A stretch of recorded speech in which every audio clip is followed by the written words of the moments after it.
big reversal today. The metals, when the CPI came out, they didn't move, or they were soft. As stocks got sold, the futures got sold very hard, and then the thought of the move to liquidity was bothering the traders in there. But then as the stock market settled in and started to rebound, then the fear of flight to liquidity ended, and the gold and silver market started to move up very significantly as they started to focus on the inflationary scenario. So we got a big upside move, and this is interesting, is that we're going to look at patterns that are showing lows that are a little earlier than we expected, and simply declaring zones, declaring levels that were levels that we thought were pretty good support anyway, especially in gold. We had been showing you that small head and shoulders pattern, and had said that the measurement was down close to 1300, and sure enough it got right to the level that we were expecting, and that was good.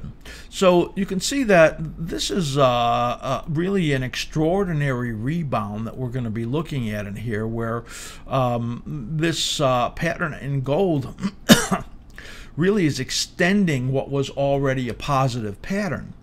And you can see that the rising phase right in here, all of this stuff pushing up right there, we actually thought it rolled over already and was going to continue correcting here into March.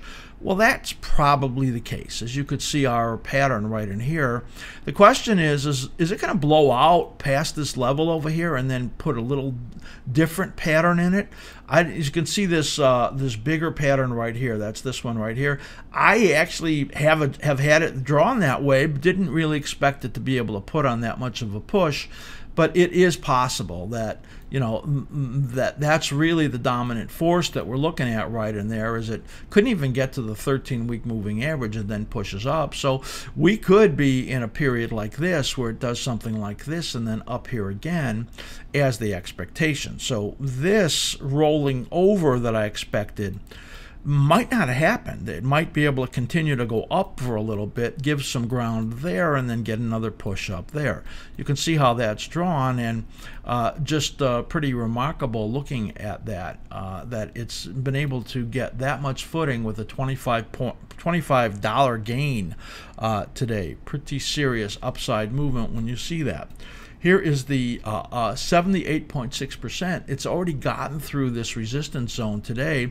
This low here came about 3 or 4 days early. You could see it came down right into near that timing today, and I expected that it would go and just nudge out the bottom of that support zone before it turned up, but it wouldn't oblige and give a real good pattern in there for us to do any buying.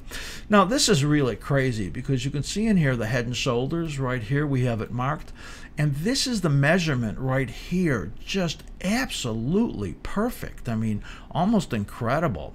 So now very clearly we are in this rising period that started earlier than we expected. It's pretty hard for this to turn around and go straight down in here. It's just not what happens in cyclical patterns. When you're early in a rise like that, you could get a pullback here for a few days, but it's very likely to keep rising in there. So we're focused on this weekly pattern that just could bring a burst of buying up into this 1380, 1390 area before this new impulse that is surprising us is over with. So a lot of strength right in there that we're looking at. Silver not anywhere as strong. Now you could see how far away it is from those levels up there.